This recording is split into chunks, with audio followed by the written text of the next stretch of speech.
All right, it is Nate Frazier's season for Kirby Smart and the Georgia Bulldogs in Athens. He is going to be the lead back for the Dogs in 2025. And I've got a Nate Frazier story that I want to share. I was going to do this in May, later in the offseason, but now with Trevor Etienne leaving for the draft, Nate Frazier looks to be the top lead dog for the Dogs in 2025. Hopefully he can get some help and guys can be a little healthier going into the season like Roger Robinson, Branson Robinson, but he's going to need some help. And at the end of the day, it's going to be him. So I thought I'd jump on here and share this story because right before the Sugar Bowl, the media gets a chance to finally talk with basically everyone on the team. So I went around to talk to some of the freshmen, KJ Bolden, who I'm going to have a story and a video on down the road, Chris Cole, and Nate Frazier was a guy that I wanted to talk to as well. So I've got a big story coming on him later on Dawg Post, but I wanted to ask him the question that every Georgia fan wanted to ask him, right? It was about the Gator Chomp in Jacksonville. The Dogs were down 7 points, I think, midway through the third quarter. Nate Frazier ties the game up with a tough, strong touchdown run, gets in the end zone and does the biggest Gator Chomp I think we've seen since Todd Gurley. I mean, just the wide Gator as far as he could. 2 Gator Chomps, and then he did the double throat slash, which got the 15 yards. But I had to ask him about it because I told him, I said, dude, you're kind of a fan favorite for doing that. I know Kirby was on you. Lawson Lucky came right up to him. Ernest Green, Jared Wilson, everyone went up to him and was like, dude, you cannot do that. We talked about it all week, right? You can't do the slash. Georgia fans loved it, and everyone else on the sideline was not too thrilled, but he said the exact thing you would want him to say if you're a Georgia fan. And I know this was probably rehearsed. He had this memorized. I'm sure I wasn't the only guy asking him about that. But he said, quote, I just have to be smarter than that. I have to learn that there are certain things that can and cannot be done. It's not a me moment. I need to celebrate with the team instead of myself. So he quickly acknowledged like, hey, yeah, I messed up. I got into the heat of the moment. And I get it because just talking with him, he's excited to be a Georgia Bulldog. He was thrilled to be able to sign with this program and make the impact that he had. He said a big reason why is because he kind of loves the limelight and the celebrity. I mean, kids from California, that LA region. So he's a star-studded guy. And he said, hey, if I go be running back at the University of Georgia, people are going to know who I am. I could be a fan favorite. He loves that. He eats it up, right? And he loves that the fans are noticing, hey, this could be the next guy at running back for the Dogs, because there's kind of been a little, they took a step back last year, obviously, if you just look at the numbers, but they haven't had a Nick Chubb, Sony Michel, DeAndre Swift guy. Zamir and James Cook were outstanding. So I shouldn't say that. James Cook, what he's doing in the NFL right now is top 5 back, and what he did for Georgia, especially in that 21 season, and Zamir too, like that should never be forgot. But Nate Frazier could be the first guy like James Cook since James Cook, and I know it's just 3 years difference there, but it's running back university. I think this could be the next great running back for the future. But he knows that. He dives into it and he loves it too. And I asked him about his SEC moment, or welcome to Georgia moment, welcome to SEC moment, and that was pretty funny too. He said my welcome to Georgia moment was getting off the plane that first day. It was like 100 degrees in Georgia and in Athens, my first day there. So that was a kind of, oh, welcome to the South. Strap your pads up. It's going to be tough out here. This is the SEC. It's a grind. And I asked him, I said, how have you progressed throughout the season? What have you learned?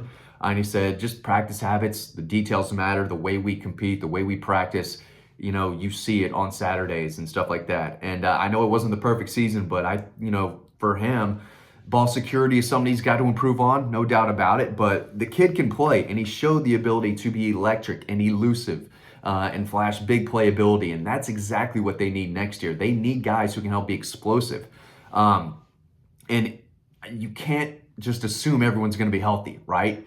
That was a dumb move on my part this time last year. I assumed Roderick Robinson would be healthy and be a big-time player. I assumed Branson Robinson would be back to form, back to 100%. So, in the spring, when I'm hearing all these backs are, if they're healthy, Georgia's going to be running through teams left and right. I really believed it. But we didn't see anything from Roderick Robinson this year due to injury. And Branson Robinson obviously wasn't the same. He wasn't healthy. So that's 2 bowling ball backs that they didn't have. Etienne and Frazier aren't those type of backs. But, as a freshman, you knew he was going to play. And I told y'all he was going to play. I told y'all that he could help in the passing game as well. And he started, the game against Clemson and really helped them and opened up that running game. Took kind of a step back in his role when Trevor Etienne came. But Etienne's gone. And now it is Nate Frazier and help, whoever the help comes from, whether it's Cash Jones. Dwight Phillips Jr. is more of a gadget, I think, than a back that you can throw back there and give it to him 12 times a game. Chauncey Bowens has potential, but he's still young. They brought in Bo Walker, who is, I'm not sure how much of an impact he's going to make in year one, but if I'm Georgia, I'm giving Dylan Bell like 50 carries at least next year. You've got receivers. You got two that you brought in, Zachariah Branch, Noah Thomas, you want to play immediately and make sure they get the football. You've got Nitro Tuggle, who came back for a reason. You still have London Humphreys. You still have guys. And Dylan Bell is going to be an impactful guy, as a pass catcher as well. But I expect to see him running the ball more and carrying it next year, because he's shown that he does it pretty well. I mean, when he catches the ball, he's a running back after that anyway. That's how he plays. Behind his pads, he runs low to the ground. He's tough to bring down. But we saw last year the hands were a little inconsistent. So Dylan Bell is a guy I think should probably help out at running back more. But as far as Nate Frazier goes, we talked about, scoring that game-winning touchdown against Georgia Tech, and I'm excited to dig in and write about all that because, I'll give you a little sneak peek. He said, words can't describe the feeling. I asked him, I said, that was probably the biggest Georgia Tech game of all time. How did you feel, like knowing you're about to get the ball in that 8 overtime and you have a chance to score? And he sat there and he was smiling a lot. He was happy in the interview for sure. But he said, I can't really describe it. After thinking, he was like, dude, I don't have the words. It meant that much.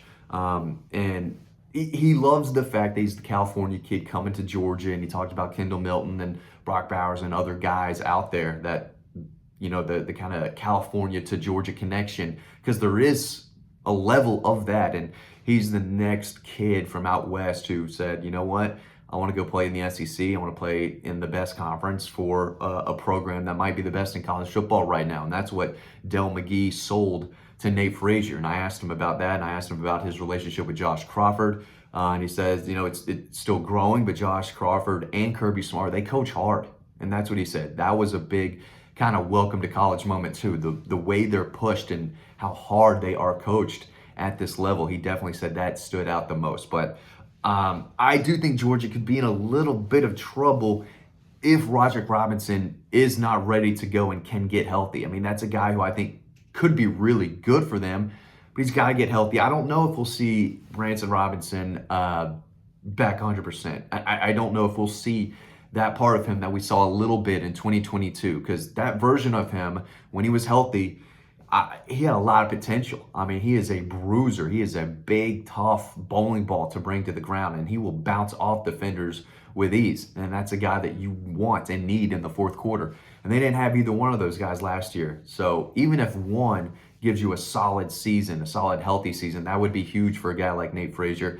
Cash Jones caught more passes. He was a better pass catcher out of the backfield and a help in the passing game than he was out of the backfield as a running back. But, guys are going to have to step up. Guys are going to have to emerge. We'll see if there's a running back who enters the portal that they like, who can bring in. They brought in Dylan Bell's brother, and I don't expect much from him at all.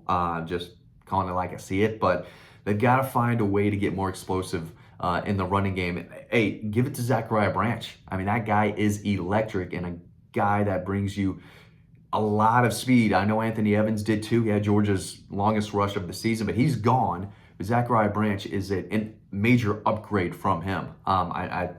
He's been more productive. He is faster. I think he's built a little better where he's not as easily tripped up as maybe Anthony Evans is, and he can help in the return game as well. Just hand the ball to these guys at some point. You have that much speed. You have to be creative and get them involved, and that's something that Mike Bobo or whoever the play caller is going to be. You've got a lot of weapons still, and you've got a lot of receivers. We'll see if some of those receivers can maybe take some some reps out of the backfield because Dylan Bell could be that type of guy. At the end of the day, it's Nate Frazier's team. He's a dog. He loves being a dog. And I think after a season where he rushed for around 650 yards or so, I thought I had it pulled up. I didn't. Less than 700, I think. Averaging 5 yards a carry. Solid, impressive, promising freshman season. Got to hold on to the ball, though. If he's going to be the lead back, the top back, and lead the team in carries by a significant amount, if that's what they're asking him to do, got to hold on to the ball. I think that's the one thing he probably needs to improve on the most. But I think he'll be ready to go, and I think we're going to see a massive, massive sophomore season from Nate Frazier in 2025. Thanks for watching. I'll see you over on the website.